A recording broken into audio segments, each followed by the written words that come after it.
Hello, welcome to law excellence. మనం ఈ వీడియోలో కాంపిటేటివ్ ఎగ్జామ్స్కి అవసరమయ్యేటటువంటి ఈనాడు మరియు సాక్షి న్యూస్ పేపర్లోని కరెంట్ అఫైర్స్ గురించి డిస్కస్ చేసుకుందాం. మన నెక్స్ట్ ఆర్టికల్ వచ్చేసి సైబర్ నేరాల గురించి 2018-19 సంవత్సరానికి సంబంధించి గ్లోబల్ ఇన్ఫర్మేషన్ సర్వే ప్రకారం దాని ప్రకారం చూస్తే ఇండియా అన్నది one of the highest number అన్నమాట సైబర్ థ్రెట్స్ని ఎదుర్కొనేటటువంటి కంట్రీస్లో. 2019 సంవత్సరంలో సైబర్ నేరాల కారణంగా 1.24 లక్షల కోట్లు మన భారతదేశంలో నష్టం అనేది సంభవించింది. ఎన్సీఆర్బీ జాతీయ నేరాల నమోదు సంస్థ యొక్క గణాంకాల ప్రకారం 2018లో కంటే 2019లో మన దేశంలో సైబర్ నేరాలు 63.5% పెరిగాయి. అమెరికాకు చెందినటువంటి ఫెడరల్ బ్యూరో ఆఫ్ ఇన్వెస్టిగేషన్లోని సైబర్ నేరాలు చూసేటటువంటి అంతర్జాల నేర ఫిర్యాదు కేంద్రం లెక్కల ప్రకారం 2019 సంవత్సరంలో సైబర్ నేరాల బారిన పడినటువంటి ప్రపంచంలో మొదటి 20 దేశాల్లో మన భారతదేశం అనేది 3వ స్థానంలో ఉంది. ప్రస్తుతం మన దేశంలో ప్రతిరోజు కూడా 10 కోట్ల వరకు లావాదేవీలు 5 లక్షల కోట్ల రూపాయల లోపు జరుగుతూ ఉన్నాయన్నమాట. 2025 నాటికి 15 లక్షల కోట్లకు చేరుకుంటాయి అనేసి అంచనా అనమాట. దీంతోపాటు సైబర్ నేరాలు కూడా పెరిగిపోతాయి అనేసి అంచనా వేస్తూ ఉన్నారు.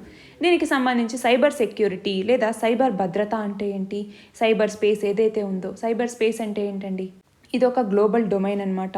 ఇన్ఫర్మేషన్ టెక్నాలజీ ఇన్ఫ్రాస్ట్రక్చర్కి సంబంధించి అంటే internet, telecommunication networks, computer systems, అన్ని ఎంబెడెడ్ ప్రాసెసర్స్, కంట్రోలర్స్ అన్నీ కూడా ఉండేటటువంటి ఒక గ్లోబల్ డొమైన్నే మనం సైబర్ స్పేస్ అనేసి అంటాము. అలాంటి ఈ సైబర్ స్పేస్ని ప్రొటెక్ట్ చేయటమే సైబర్ సెక్యూరిటీ లేదా సైబర్ భద్రత అంటాము. అంటే అటాక్స్ కానీ, డ్యామేజ్ కానీ, మిస్యూజ్ కానీ, ఎకనామిక్ ఎస్పియోనేజ్ కానీ వీటన్నింటి నుంచి క్రిటికల్ ఇన్ఫర్మేషన్ ఇన్ఫ్రాస్ట్రక్చర్ ఏదైతే ఉంటుందో వాటిని ప్రొటెక్ట్ చేయడం కోసం, వాటిని ప్రొటెక్ట్ చేసేటటువంటి దాన్ని సైబర్ సెక్యూరిటీ అనేసి అంటాం. క్రిటికల్ ఇన్ఫర్మేషన్ ఇన్ఫ్రాస్ట్రక్చర్ అంటే ఏంటి, మనకి ఇన్ఫర్మేషన్ టెక్నాలజీ యాక్ట్ అనేది ఒకటి ఉందండి. ఎప్పుడు తీసుకొచ్చారు? ఐటీ యాక్ట్ అనేది 2000వ సంవత్సరంలో తీసుకొచ్చారు. ఇందులో ఉన్నటువంటి సెక్షన్ 70 క్లాజ్ 1 దీని ప్రకారం క్రిటికల్ ఇన్ఫర్మేషన్ ఇన్ఫ్రాస్ట్రక్చర్ అంటే ఏదైనా ఒక కంప్యూటర్ రిసోర్స్ ద్వారా నేషనల్ సెక్యూరిటీకి కానీ, ఎకానమీకి కానీ, పబ్లిక్ హెల్త్ మరియు పబ్లిక్ సేఫ్టీకి ఏదైనా ఇంపాక్ట్ చూపించేలాగా ఏదైనా ఒక డిస్ట్రక్షన్ తీసుకొస్తే దాన్ని మనం క్రిటికల్ ఇన్ఫర్మేషన్ ఇన్ఫ్రాస్ట్రక్చర్కి సంబంధించి సైబర్ థ్రెట్ అనేసి పిలుస్తూ ఉంటామన్నమాట. సైబర్ అటాక్స్కి సంబంధించి మోటివ్స్ ఏమేమి ఉంటాయండి? ఒకటి వచ్చేసి కమర్షియల్ గెయిన్, అంటే బ్యాంక్స్, ఫినాన్షియల్ ఇన్స్టిట్యూషన్స్ లాంటి వాటిని హ్యాక్ చేసి కమర్షియల్ గెయిన్ని పొందటానికి, లేదు అంటే ఒక నేషన్ యొక్క క్రిటికల్ అసెట్స్ని అటాక్ చేయటం కోసం కావచ్చు, లేదంటే కార్పొరేట్, మిలిటరీ డేటా సర్వర్స్ ఏవైతే ఉన్నాయో వాటిలోకి చొచ్చుకొని వెళ్ళి అందులో ఉన్నటువంటి ప్లాన్స్, వాళ్ళ యొక్క ఇంటెలిజెన్స్కి సంబంధించినటువంటి డేటా ఇలాంటి చోరీ చేయటం సైబర్ అటాక్ అంటాము.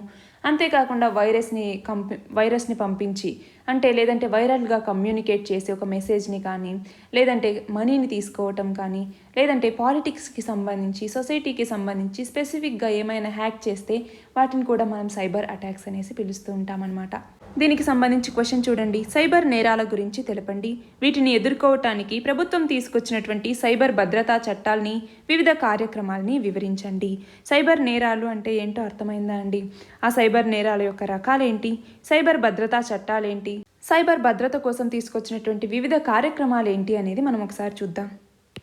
సైబర్ అటాక్స్ యొక్క టైప్స్ ఏంటి అనేసి చూస్తే, ఒకటి వచ్చేసి మాల్వేర్, రెండవది ఫిషింగ్, మూడవది డిఓఎస్ డెనైల్ ఆఫ్ సర్వీసెస్ అటాక్స్ అనేసి పిలుస్తూ ఉంటాము, నాలుగవది man in the middle attack, ఐదవది సీక్వెల్ ఇంజెక్షన్. ఈ ఎస్క్యూఎల్ అనేసి పిలవకూడదండి, సీక్వెల్ అనేసి పిలుస్తూ ఉంటాం.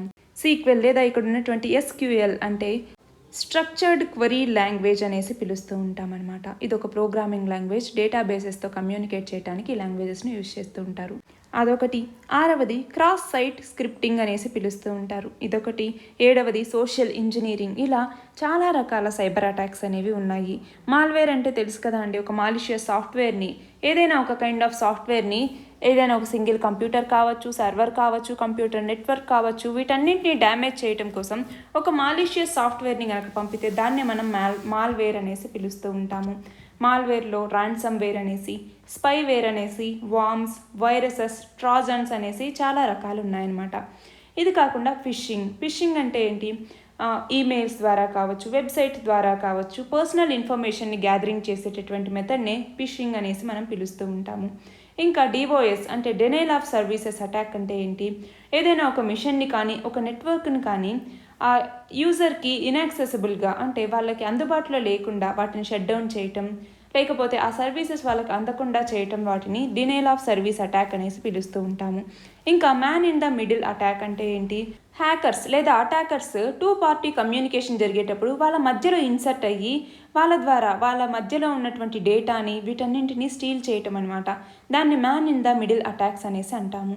నెక్స్ట్ వచ్చేసి సీక్వెల్ ఇంజెక్షన్ అంటే డేటాబేసెస్ ద్వారా కమ్యూనికేట్ చేసేటటువంటి ఒక ప్రోగ్రామ్ అనమాట. దీంట్లో ఒక మాలిషియస్ కోడ్ని యూజ్ చేసి ఆ సర్వర్ని తీసుకోవటం జరుగుతుందన్నమాట. ఇంకా క్రాస్ సైట్ స్క్రిప్టింగ్ అంటే ఏంటి?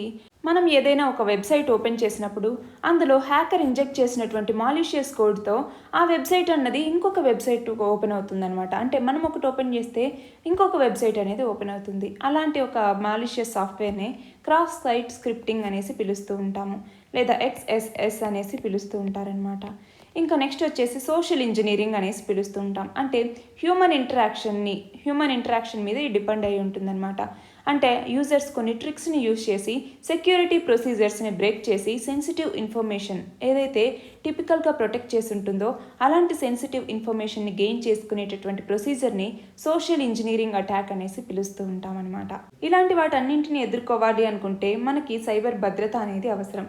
అంటే సోషల్ సెక్యూరిటీ అనేది అవసరం. ఇందులో ఏమేమి కాంపోనెంట్స్ ఉన్నాయి అన్నది ఒకసారి చూద్దామా?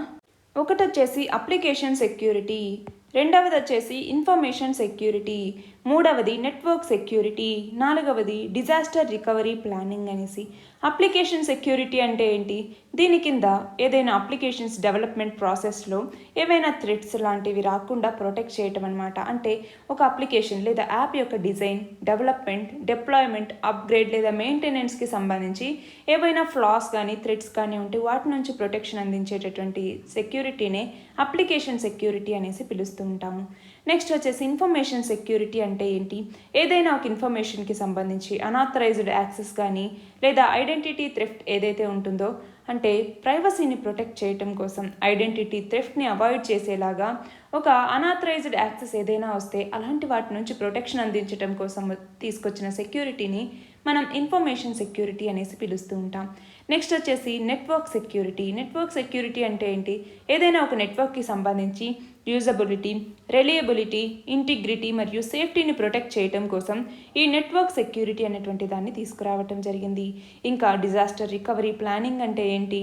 ఏదైనా ఒక రిస్క్ వచ్చినప్పుడు దానికి సంబంధించి రిస్క్ అసెస్మెంట్ ఎలా ఉంది, ఎస్టాబ్లిషింగ్ ప్రయారిటీస్ ఎలా ఉన్నాయి, రికవరీ స్ట్రాటజీస్ని డెవలప్ చేయటం, ఇలాంటి వాటి అన్నింటి కోసం తీసుకొచ్చినటువంటి ప్లానింగ్ని డిజాస్టర్ రికవరీ ప్లానింగ్ అనేసి మనం పిలుస్తూ ఉంటామన్నమాట.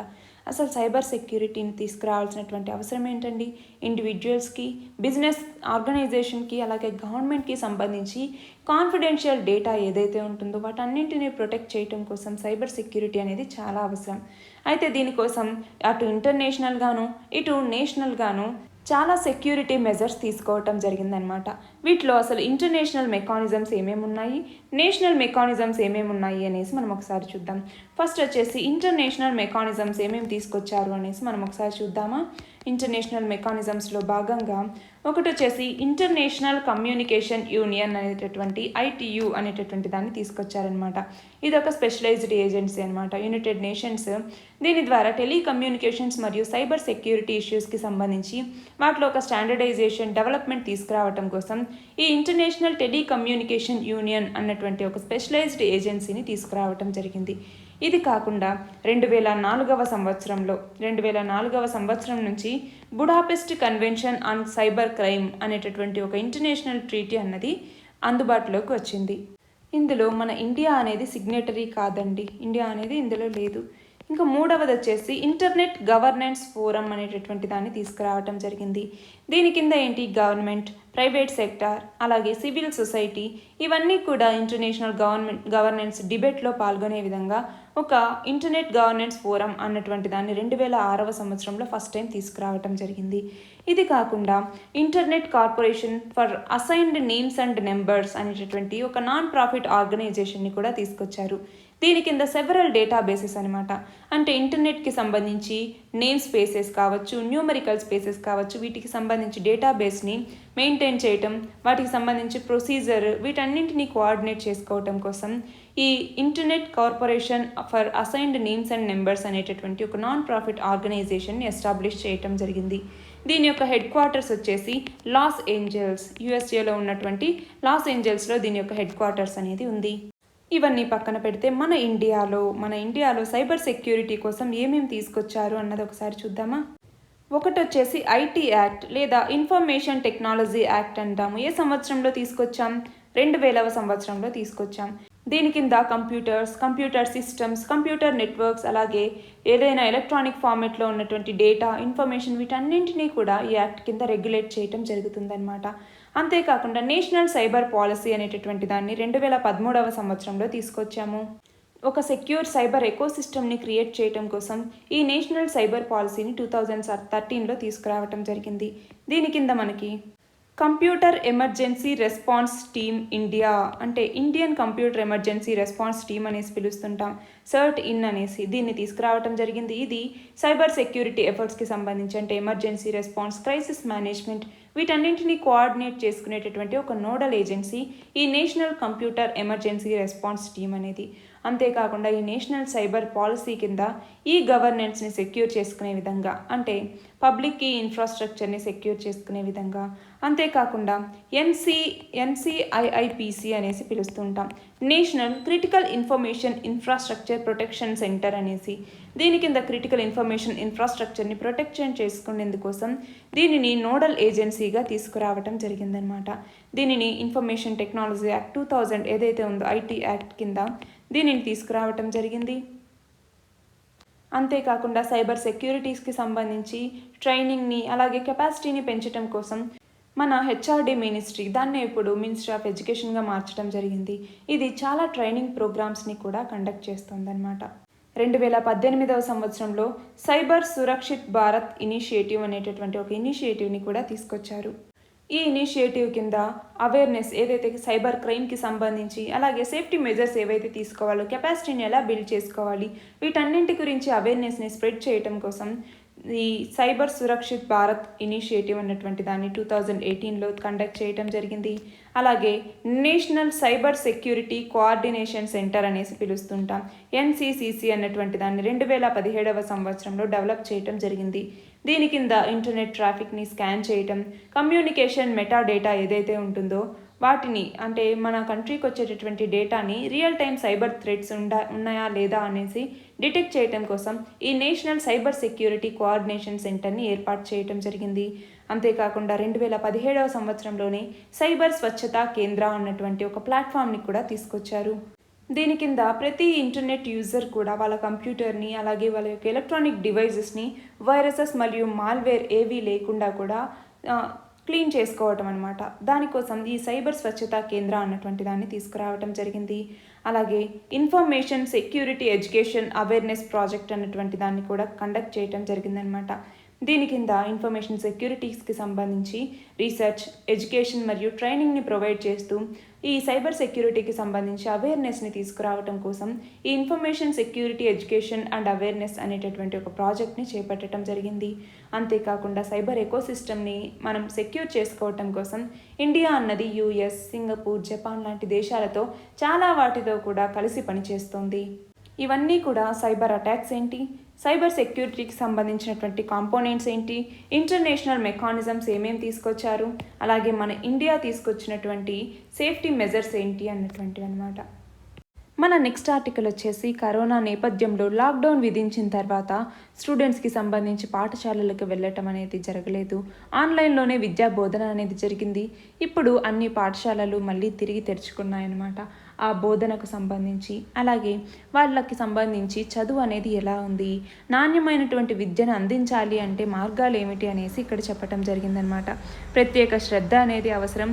ఈ విద్యా సంవత్సరాన్ని కుదించినందువల్ల ఉపాధ్యాయులు కూడా బోధనా ప్రణాళికల్ని ప్రత్యేకంగా రూపొందించుకోవాల్సినటువంటి అవసరం ఉంది.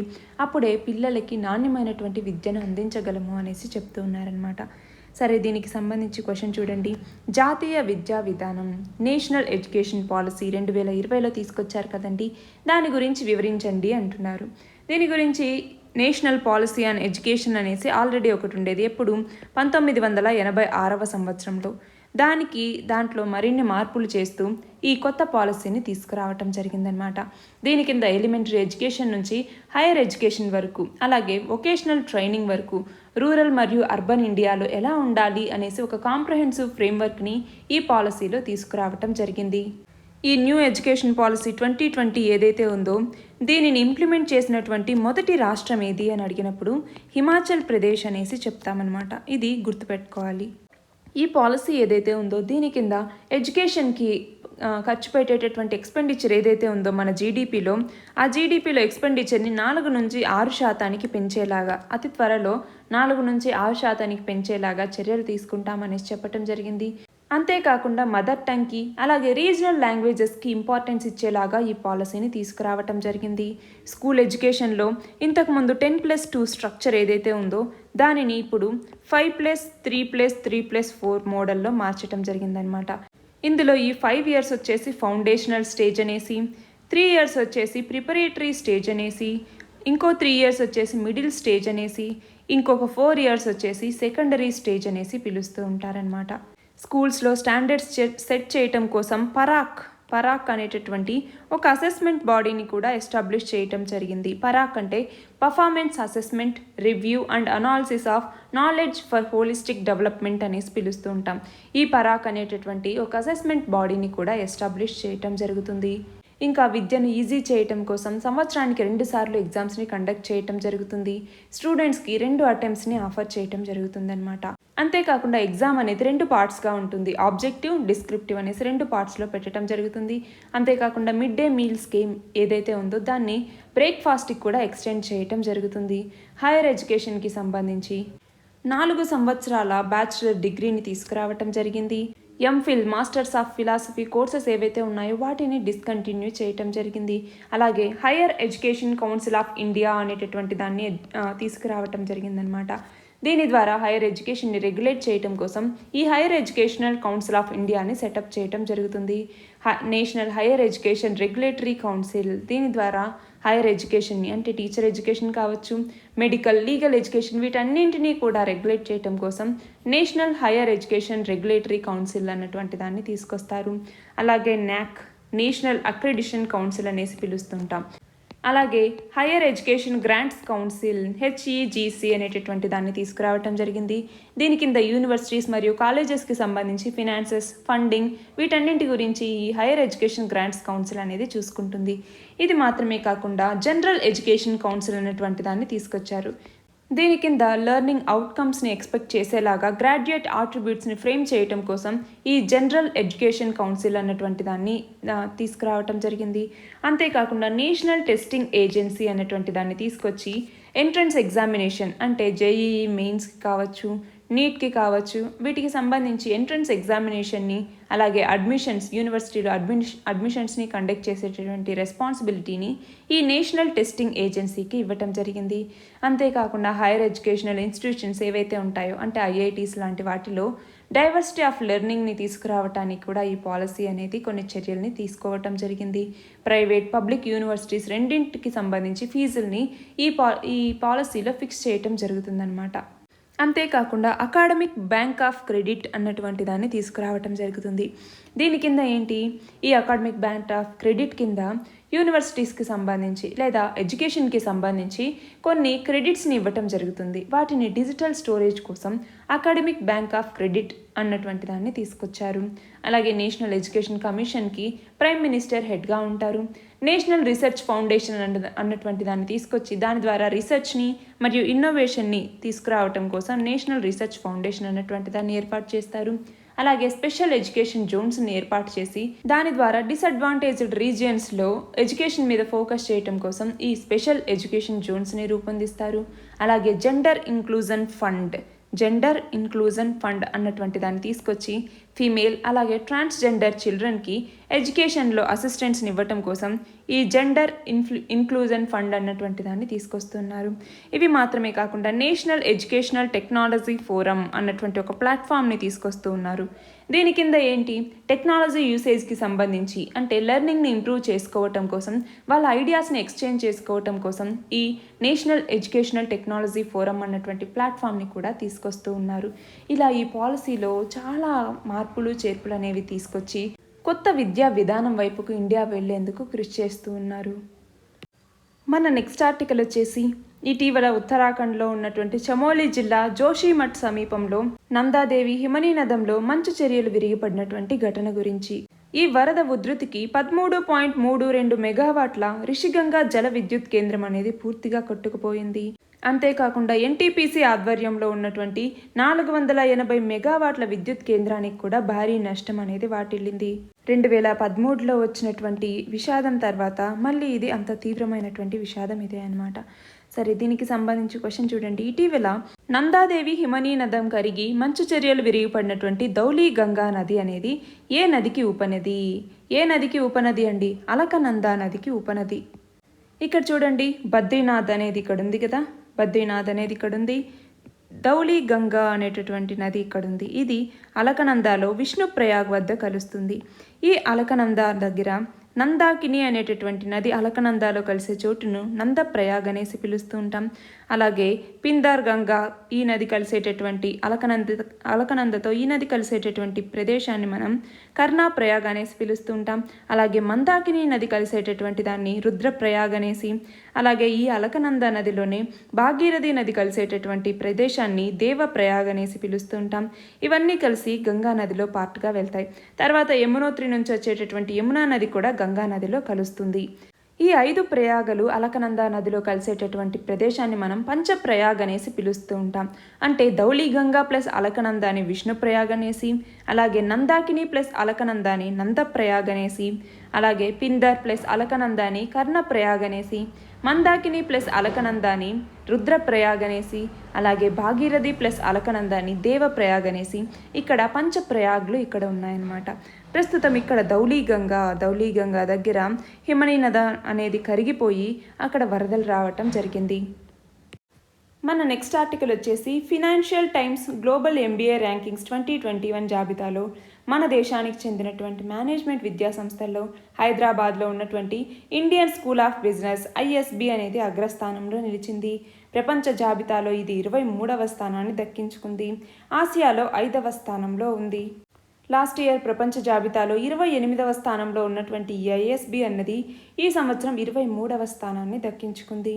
ఈ ర్యాంకులకి ఆయా విద్యా సంస్థల్లో విద్యార్థులకు లభించినటువంటి ప్రాంగణ నియామకాలు, జీతభత్యాలు, వేతనాల్లో పెరుగుదల, ఫీజుల యొక్క స్థాయి, ఫ్యాకల్టీ ప్రత్యేకతలు, అలాగే అంతర్జాతీయ విద్యార్థులు ఎంతమంది ఉంటున్నారు, బోధనా సిబ్బందిలో డాక్టరేట్లు ఎంతమంది ఉన్నారు, ఇలాంటి అంశాలని పరిగణలోకి తీసుకుని ఫినాన్షియల్ టైమ్స్ ఈ జాబితాను ప్రతి సంవత్సరం రూపొందించడం జరుగుతుంది. ఈ financial times global MBA rankings 2021 జాబితాలో మొదటి స్థానంలో ఫ్రాన్స్, సింగపూర్లో ప్రాంగణాలు ఉన్నటువంటి ఇన్సీడ్ అనేటటువంటి విద్యా సంస్థ మొదటి స్థానంలో నిలిచింది. దీనికి సంబంధించి క్వశ్చన్ చూడండి. Financial times global MBA rankings 2021 జాబితాలో మన దేశానికి చెందినటువంటి మేనేజ్మెంట్ సంస్థల్లో ఏ సంస్థ అగ్రస్థానంలో నిలిచింది? ఏ సంస్థ? ISB, Indian school of business. ఇది ఎక్కడుంది? హైదరాబాద్లో ఉన్నటువంటి ఐఎస్బి అనమాట. ఇది మన దేశంలో మొదటి స్థానంలో నిలిచింది. ఆసియాలో అయితే 5వ స్థానంలో, ప్రపంచంలో అయితే 23వ స్థానంలో నిలిచింది. మన నెక్స్ట్ ఆర్టికల్ వచ్చేసి పోలవరం ప్రాజెక్టు వ్యయాన్ని 2013-14 నాటి ధరలకు మించి పెంచటం కుదరదు అనేసి కేంద్ర జలశక్తి మంత్రి చెప్పటం జరిగిందనమాట. అందువల్ల 2017 నాటి ధరల ప్రకారం రివైజ్డ్ ఎస్టిమేట్ కమిటీ తయారు చేసినటువంటి అంచనాల మీద ఇంకా ఎలాంటి నిర్ణయం తీసుకోలేదు అనేసి చెప్పారు. దీనికి సంబంధించి క్వశ్చన్ చూడండి. కేంద్ర జల సంఘం 2017-18 సవరించిన అంచనాల ప్రకారం పోలవరం ప్రాజెక్టుకి సిఫారసు చేసినటువంటి వ్యయం ఎంత? మొత్తం 55,657 కోట్ల రూపాయలని కేంద్ర జల సంఘం అనేది సిఫారసు చేయటం జరిగింది. మన నెక్స్ట్ ఆర్టికల్ వచ్చేసి ఆంధ్రప్రదేశ్లో తొలి విడత పంచాయతీ ఎన్నికల గురించి. ఇవాళ మొత్తం 2723 పంచాయతీలకి తొలి విడత ఎన్నికలు అనేవి జరగబోతూ ఉన్నాయి. దానికి సంబంధించి అనమాట ఇక్కడ క్వశ్చన్ చూడండి. పంచాయతీ ఎన్నికల్లో ఏకగ్రీవాల కోసం ఆంధ్రప్రదేశ్ ప్రకటించినటువంటి ప్రోత్సాహకాలు ఎంత? మినిమం 5 లక్షల రూపాయలు ఒక పంచాయతీకి ఎన్నికల ఏకగ్రీవాల కోసం, మ్యాక్సిమం 20 లక్షలు, అంటే జనాభాని బట్టి వీటిని విభజించటం జరిగింది. మినిమం 5 లక్షలు, మ్యాక్సిమం 20 లక్షలకి ఏకగ్రీవాల కోసం ప్రోత్సాహకాన్ని ప్రకటించారు. మన నెక్స్ట్ ఆర్టికల్ వచ్చేసి తెలంగాణలో 10% ఈడబ్ల్యూఎస్ రిజర్వేషన్ల గురించి. దాంతో మొత్తం 60% తెలంగాణలో రిజర్వేషన్లు చేరబోతూ ఉన్నాయి. వీటికి సంబంధించి ఆల్రెడీ బీసీలకు 29%, గ్రూప్ ఏకి 7%, గ్రూప్ బికి 10%, గ్రూప్ సికి 1%, గ్రూప్ డికి 7%, గ్రూప్ ఈకి 4%, ఇలా మొత్తం బీసీలకు 29%, ఎస్సీలకి 15%, ఎస్టీలకు 6%, ఇప్పుడు ఈడబ్ల్యూఎస్కి ఇంకొక 10%, మొత్తం 60%కి రిజర్వేషన్లు చేరబోతూ ఉన్నాయి. దీనికి సంబంధించి క్వశ్చన్ ఎలా అడగచ్చు? ఆర్థికంగా వెనుకబడినటువంటి పేదలకి 10% ఈడబ్ల్యూఎస్ రిజర్వేషన్ని ఏ రాజ్యాంగ సవరణ చట్టం ద్వారా తీసుకొచ్చారు? ఏ రాజ్యాంగ సవరణ చట్టం ద్వారా? 103వ రాజ్యాంగ సవరణ చట్టం, కాన్స్టిట్యూషనల్ అమెండ్మెంట్ యాక్ట్ అనేసి పిలుస్తూ ఉంటాము. ఎప్పుడు తీసుకొచ్చారు? 2019లో తీసుకురావటం జరిగింది. 2019 జనవరిలో రాష్ట్రపతి దీని మీద సంతకం చేయటం జరిగింది. 2019 ఫిబ్రవరి నుంచి ఈ ఈడబ్ల్యూఎస్ని వర్తింపజేస్తూ ఉన్నారన్నమాట. వాటిని తెలంగాణలో ఇప్పుడు 2021వ సంవత్సరం నుంచి ఈడబ్ల్యూఎస్ రిజర్వేషన్లు తెలంగాణలో ప్రవేశపెట్టారు. ఇందులో ఈడబ్ల్యూఎస్ వర్తించాలి అంటే దానికి కొన్ని ప్రామాణికాలు అనేవి ఉన్నాయి. కేంద్ర నిబంధనల ప్రకారం ఈడబ్ల్యూఎస్ రిజర్వేషన్ పొందాలి అంటే ఆ అభ్యర్థి యొక్క కుటుంబ ఆదాయం సంవత్సరానికి 8 లక్షలు దాటకూడదు. 5 ఎకరాల కన్నా ఎక్కువ వ్యవసాయ భూమి ఉంటే వాళ్ళు అర్హులు కారనమాట. నివాస ప్రాంతం 1000 చదరపు అడుగుల కంటే ఎక్కువ ఉన్నవాళ్ళు కూడా అర్హులు కారు. పురపాలిక, నగరపాలిక సంస్థల పరిధిలో నివాస స్థలం అనేది 100 చదరపు గజాల్లో, ఇతర ప్రాంతాల్లో అయితే నివాస స్థలం 200 చదరపు గజాల కంటే ఎక్కువ ఉన్నా కూడా ఈ ఈడబ్ల్యూఎస్ కోటా అనేది వర్తించదనమాట. ఈ నిబంధనల్ని ఆధారంగా చేసుకుని ఈడబ్ల్యూఎస్ రిజర్వేషన్ని 10% రిజర్వేషన్ని అమలు చేయటం జరుగుతుంది. మన నెక్స్ట్ ఆర్టికల్ వచ్చేసి నూతన సాగు చట్టాలకు వ్యతిరేకంగా ఆందోళన చేపడుతున్నటువంటి విషయంలో ఆందోళనలు విరమించి మళ్ళీ చర్చలకు కూర్చుందాము అనేసి ప్రధానమంత్రి పిలుపునివ్వటం జరిగిందనమాట. దీనికి రైతులు కూడా ఒప్పుకోవటం జరిగింది. దీనికి సంబంధించి క్వశ్చన్ చూడండి. కేంద్ర ప్రభుత్వం 2020లో తీసుకొచ్చినటువంటి 3 వ్యవసాయ చట్టాల గురించి వివరించండి. దీన్ని మనం ఈ మధ్య చాలాసార్లు న్యూస్లో చెప్పుకుంటూనే ఉన్నామండి. ఈ చట్టాల మీద వచ్చిన వ్యతిరేకత నేపథ్యంలో రైతుల డిమాండ్లను గురించి తెలపండి. ఫస్ట్ ఆఫ్ ఆల్ 3 వ్యవసాయ చట్టాలు ఏంటి? ఒకటి వచ్చేసి నిత్యావసర సరుకుల సవరణ చట్టం అనేసి, రెండవది రైతు ఉత్పత్తుల వాణిజ్య వ్యాపార ప్రోత్సాహక సులభతర చట్టం అనేసి, మూడవది రైతుల యొక్క సాధికారత రక్షణ ధర హామీ సేవల ఒప్పంద చట్టం. ఇవి 3 వ్యవసాయం కోసం కేంద్ర ప్రభుత్వం తీసుకొచ్చినటువంటి చట్టాలన్నమాట. అయితే ఈ 3 బిల్లులకు వ్యతిరేకంగా రైతులు ఆందోళన చేస్తూ ఉన్నారు. ఈ చట్టాల మీద వచ్చినటువంటి వ్యతిరేకత నేపథ్యంలో రైతుల యొక్క డిమాండ్ల గురించి వివరించండి. ఏమేం డిమాండ్స్ అడుగుతూ ఉన్నారు? ఈ 3 సాగు చట్టాలు ఏవైతే ఉన్నాయో ఆ 3టిని కూడా రద్దు చేయాలి. అలాగే పంటలకి ఎంఎస్పి మద్దతు ధర అనేది కల్పించాలి అనేసి డిమాండ్ చేస్తూ ఉన్నారు. ఇప్పటికే చాలాసార్లు కేంద్ర ప్రభుత్వానికి మరియు రైతు సంఘాలకి మధ్య చర్చలు జరిగాయి. 1.5 సంవత్సరం పాటు ఈ 3 వ్యవసాయ చట్టాలని అంటే వాటి యొక్క అమలును నిలిపివేస్తాము అని చెప్పినా కూడా రైతు సంఘాలు వాటికి ఒప్పుకోలేదన్నమాట. ఖచ్చితంగా వీటిని రద్దు చేయాల్సిందే అనేసి చెప్తూ ఉన్నారు. ఈ నేపథ్యంలో ఇప్పుడు మళ్ళీ కేంద్ర ప్రభుత్వానికి రైతు సంఘాలకి మధ్య చర్చలు జరగబోతున్నాయి. ఏం జరుగుతుంది అనేది చూడాలి. మన నెక్స్ట్ ఆర్టికల్ వచ్చేసి స్వదేశ్ దర్శన్ ప్రాజెక్ట్ కింద తెలంగాణలో 3 పర్యాటక పథకాల కోసం 268.39 కోట్లు మంజూరు చేశాము అనేసి కేంద్ర పర్యాటక శాఖ మంత్రి చెప్పడం జరిగింది. దీనికి సంబంధించి క్వశ్చన్ ఎలా అడగచ్చు? స్వదేశ్ దర్శన్ ప్రాజెక్ట్ని ఎప్పుడు తీసుకొచ్చారు? టూరిజం రంగ అభివృద్ధి కోసం ప్రభుత్వం తీసుకున్నటువంటి చర్యల్ని వివరించండి. స్వదేశ్ దర్శన్ ప్రాజెక్ట్ ఏదైతే ఉందో ఇది ఒక సెంట్రల్ సెక్టార్ స్కీమ్ అనమాట. దీనిని 2014-15 సంవత్సరానికి సంబంధించి ministry of tourism and culture అన్నటువంటిది దీన్ని లాంచ్ చేయటం జరిగింది. దీని కింద థీమ్ బేస్డ్ టూరిస్ట్ సర్క్యూట్స్ ఏవైతే ఉన్నాయో వాటిలో హై టూరిస్ట్ వాల్యూని, కాంపిటేటివ్నెస్ని, అలాగే సస్టైనబిలిటీని వీటన్నింటిని ఎన్ష్యూర్ చేయటం కోసం ఈ స్వదేశీ దర్శన్ అనేటటువంటి ఒక స్కీమ్ని తీసుకురావటం జరిగింది. దీని కింద ప్రస్తుతం 13 థీమాటిక్ సర్క్యూట్స్ ఏవైతే ఉన్నాయో వాటిని ఐడెంటిఫై చేయటం జరిగింది. వాటిలో ఇన్ఫ్రాస్ట్రక్చర్ డెవలప్మెంట్ అనేది చేస్తారనమాట.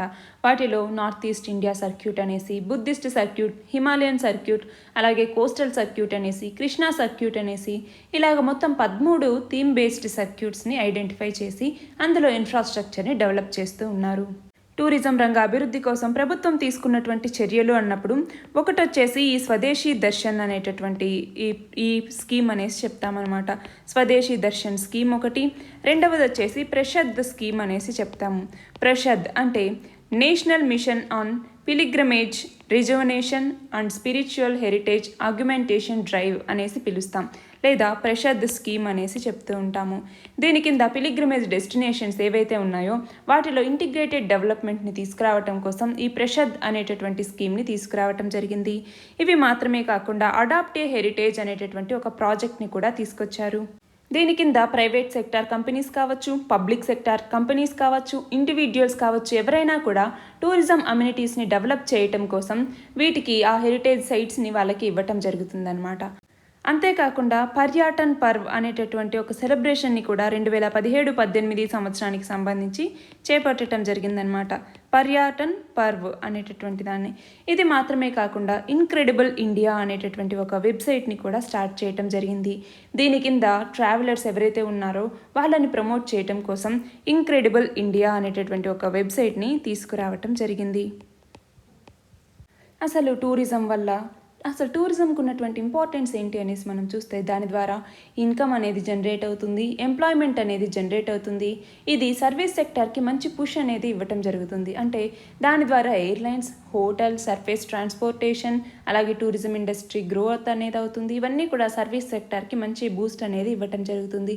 అంతేకాకుండా ఫారిన్ ట్రావెలర్స్ వస్తూ ఉంటారు కాబట్టి ఫారిన్ ఎక్స్చేంజ్ కూడా మనం పొందటానికి వీలవుతుంది.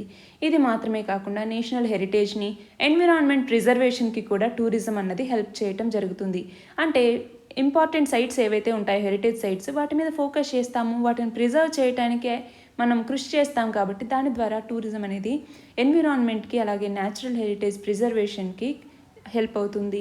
ఇది మాత్రమే కాకుండా మన కల్చరల్ ప్రైడ్ ఏదైతే ఉందో దాన్ని రెన్యూ చేసేందుకు ఈ టూరిజం అనేది ఉపయోగపడుతుంది. అంతేకాకుండా ఆ హెరిటేజ్ సైట్స్లో ఇన్ఫ్రాస్ట్రక్చర్ డెవలప్మెంట్ అనేది చేపట్టడం జరుగుతుంది. అంతేకాకుండా ఇండియాని టూరిజంకి సంబంధించి గ్లోబల్ మ్యాప్గా తీర్చిదిద్దటం కోసం కల్చరల్ ఎక్స్చేంజ్కి సంబంధించి రికగ్నిషన్ని, అప్రిషియేషన్ని ఎర్న్ చేయటం కోసం కూడా టూరిజం అనేది ఉపయోగపడుతుంది. అంతేకాకుండా టూరిజం అన్నది సాఫ్ట్ పవర్ అనేసి మనం పిలుస్తూ ఉంటాం. అంటే కల్చరల్ డిప్లొమసీని ప్రమోట్ చేయటం, పీపుల్ టు పీపుల్ కనెక్షన్ కావచ్చు, దాని ద్వారా ఫ్రెండ్షిప్, కోఆపరేషన్, వీటన్నింటికి ఇండియా వేరే కంట్రీస్తో కోఆపరేషన్ చేసుకోవడానికి వీటన్నింటికి కూడా టూరిజం అన్నది చాలా ఇంపార్టెంట్ అనేసి మనం చెప్పచ్చు. కానీ టూరిజం గ్రోత్ అవ్వటంతో కొన్ని ఛాలెంజెస్ కూడా ఉంటాయన్నమాట. First of all infrastructure problems వస్తాయి. అంటే వాటర్ ప్రాబ్లం కావచ్చు, హోటల్స్, టెలికమ్యూనికేషన్కి సంబంధించి, రోడ్స్కి సంబంధించి, వీటికి సంబంధించి ఇన్ఫ్రాస్ట్రక్చర్ రిలేటెడ్ ప్రాబ్లమ్స్ ఉన్నాయి. అంతేకాకుండా టూరిస్ట్ ప్లేసెస్లో సేఫ్టీ మరియు సెక్యూరిటీ ప్రాబ్లమ్స్ కూడా ఉంటాయన్నమాట. 2017లో వరల్డ్ ఎకనామిక్ ఫోరం సేఫ్టీ మరియు సెక్యూరిటీ ఆస్పెక్ట్లో తీసుకొచ్చినటువంటి ఒక సర్వేలో మొత్తం 130 కంట్రీస్లో సర్వే చేపడితే మన దేశం 114వ పొజిషన్లో ఉంది. ఎవరు? వరల్డ్ ఎకనామిక్ ఫోరం తీసుకొచ్చినటువంటి సేఫ్టీ మరియు సెక్యూరిటీ ఆస్పెక్ట్లో సర్వేలో అనమాట. అంటే సేఫ్టీ సెక్యూరిటీ ఇష్యూస్లో మన దేశం అనేది పూర్గా ఉంది. కొంచెం దాని పర్ఫార్మెన్స్ని ముందుకు తీసుకెళ్ళాలి. 2017వ సంవత్సరంలో ఇచ్చిందండి ఈ సర్వే అన్నది. అంతేకాకుండా స్కిల్డ్ మ్యాన్ పవర్ అనేది మన దగ్గర తక్కువగా ఉంది. టూరిజం ఇండస్ట్రీకి సంబంధించి బేసిక్ అమ్యూనిటీస్ అంటే డ్రింకింగ్ వాటర్ కావచ్చు, toilet facilities, first aid, cafeteria ఇలాంటివి టూరిస్ట్ ప్లేసెస్లో కొన్ని టూరిస్ట్ ప్లేసెస్లో అవైలబుల్గా లేవు. ఇది మాత్రమే కాకుండా టూరిజంకి సంబంధించి సీజనాలిటీ ఏదైతే ఉందో, అంటే మన దగ్గర అక్టోబర్ నుంచి మార్చ్ వరకు లిమిటెడ్ సీజన్, నవంబర్ మరియు డిసెంబర్లో హెవీ రష్ అనేది ఉంటుందన్నమాట. అలా సీజనాలిటీ కూడా మనకి కొంచెం డిఫికల్ట్గా ఉంటుంది, ఒక ప్రాబ్లమాటిక్గా ఉంటుందని చెప్పచ్చు. ఇవి మాత్రమే కాకుండా చిన్న చిన్న అవుట్లెట్స్లో ఇంటర్నేషనల్ కార్డ్స్ని యాక్సెప్ట్ చేసేటటువంటి విధానాలు మన దగ్గర లేవు కాబట్టి అది కూడా టూరిజం గ్రోత్కి ఒక ఛాలెంజ్గా నిలబడుతుంది. దీని నుంచి బయటికి రావటం కోసం ఇన్ఫ్రాస్ట్రక్చర్ని తీసుకురావాల్సినటువంటి అవసరం ఉంది. అది ఫిజికల్ ఇన్ఫ్రాస్ట్రక్చర్ కావచ్చు, సోషల్ ఇన్ఫ్రాస్ట్రక్చర్ కావచ్చు, డిజిటల్ ఇన్ఫ్రాస్ట్రక్చర్ కూడా కావచ్చు. వాటిని డెవలప్మెంట్ చేయాల్సినటువంటి అవసరం ఉంది. అంతేకాకుండా టూరిస్ట్ యొక్క సేఫ్టీని ఎన్ష్యూర్ చేసే విధంగా ఒక అఫీషియల్ గైడ్ సిస్టమ్ని తీసుకురావాలి. అలాగే ఇండియన్ రెసిడెంట్స్ ఎవరైతే ఉన్నారో వాళ్ళు టూరిస్టులను కూడా మంచిగా ట్రీట్ చేసేలాగా వాళ్ళని మోటివేట్ చేయాల్సినటువంటి అవసరం ఉంది. అంతేకాకుండా టూరిజం ప్రమోషన్ వేరే ఫామ్స్లో కూడా, అంటే మెడికల్ టూరిజం, అడ్వెంచర్ టూరిజం, ఇలాంటి టూరిజమ్స్ని కూడా ప్రమోట్ చేయాల్సినటువంటి అవసరం అనేది ఉంది. అంతేకాకుండా మన ఇండియా అనేది న్యాచురల్గా, జాగ్రఫిక్గా, కల్చరల్గా, అలాగే ఆర్టిస్టిక్ డైవర్సిటీ పరంగా చాలా ఆపర్చునిటీస్ మన దేశానికి ఉన్నాయి. కాబట్టి మనం టూరిజం ఇండస్ట్రీని అంతవరకు తీసుకెళ్లే విధంగా అభివృద్ధి చేయాల్సినటువంటి అవసరం అనేది ఉంది. మన నెక్స్ట్ ఆర్టికల్ వచ్చేసి కేంద్ర గృహ నిర్మాణ, పట్టణ వ్యవహారాల మంత్రిత్వ శాఖ ఆధ్వర్యంలోని జాతీయ పట్టణ జీవనోపాధుల మిషన్ 2019-20కి గాను రూపొందించినటువంటి systematic, progressive and real time spark అనేసి పిలుస్తూ ఉంటాం. వీటి ర్యాంకుల్లో ఆంధ్రప్రదేశ్ అనేది మొదటి స్థానంలో నిలిచింది. ఆంధ్రప్రదేశ్ రాష్ట్రంలో ఉన్నటువంటి పట్టణాల్లో 24 లక్షల మంది పేద మహిళల్ని సంఘటితం చేసి రాష్ట్ర పట్టణ పేదరిక నిర్మూలనా సంస్థ అన్నది 2.4 లక్షల పొదుపు సంఘాలని ఏర్పాటు చేయటం జరిగింది. ఉపాధి కల్పన పథకాల్ని ప్రణాళికాబద్ధంగా అమలు చేస్తున్నందుకు ఆంధ్రప్రదేశ్ రాష్ట్ర ప్రభుత్వం ఈ systematic, progressive and real time ర్యాంకుల్లో మొదటి స్థానాన్ని దక్కించుకుంది. దీనికి సంబంధించి క్వశ్చన్ ఎలా అడగచ్చు? జాతీయ పట్టణ జీవనోపాధుల మిషన్ 2019-20 కింద రూపొందించినటువంటి systematic, progressive and real time ర్యాంకుల్లో ఏ రాష్ట్రం మొదటి స్థానంలో నిలిచింది? ఏ రాష్ట్రం? ఆంధ్రప్రదేశ్ మొదటి స్థానంలో నిలిచింది. మన నెక్స్ట్ ఆర్టికల్ వచ్చేసి విశాఖ ఉక్కు కర్మాగారం గురించి. ప్రస్తుతం విశాఖ ఉక్కు కర్మాగారాన్ని 100% ప్రైవేటీకరణ చేయాలి అనేసి కేంద్రం నిర్ణయించిన సందర్భంగా ఈ ఉక్కు కర్మాగారాన్ని ప్రైవేటీకరణ చేయడం కాకుండా వీటికి గనుల్ని అప్పగించి ఏవైతే ప్రస్తుతం నష్టాలు ఉన్నాయో వాటి నుంచి బయటకు తీసుకురావాల్సినటువంటి అవసరం ఉంది. అంతేకాని ఇలా ప్రైవేటీకరణ చేయడం అనేది మంచిది కాదు అనేసి చెప్తూ ఉన్నారు. దీనికి సంబంధించి క్వశ్చన్ ఎలా అడగచ్చు? మన దేశంలో తీర ప్రాంతంలో ఏర్పాటు చేసినటువంటి మొదటి వ్యవస్థీకృత ఉక్కు కర్మాగారం ఏది అని అడిగితే విశాఖ ఉక్కు కర్మాగారం అనేసి చెప్తాము. నిన్నటి క్వశ్చన్ వచ్చేసి కజకిస్తాన్లో భారత రాయబారిగా నియమితులైనటువంటి 1994 బ్యాచ్ ఇండియన్ ఫారెస్ట్ సర్వీస్ అధికారిని ఎవరు? సుబ్రదర్శిని త్రిపాఠి. ఇవాల్టి క్వశ్చన్ వచ్చేసి మన దేశంలో విద్యుత్ సంస్కరణల అమలులో ఆంధ్రప్రదేశ్ ఎన్నవ స్థానంలో ఉంది? దీని ఆన్సర్ కమెంట్ సెక్షన్లో ఇవ్వండి. కరెక్ట్ ఆన్సర్ ఏంటి అన్నది రేపటి వీడియోలో చూద్దాం. All the best and thank you very much.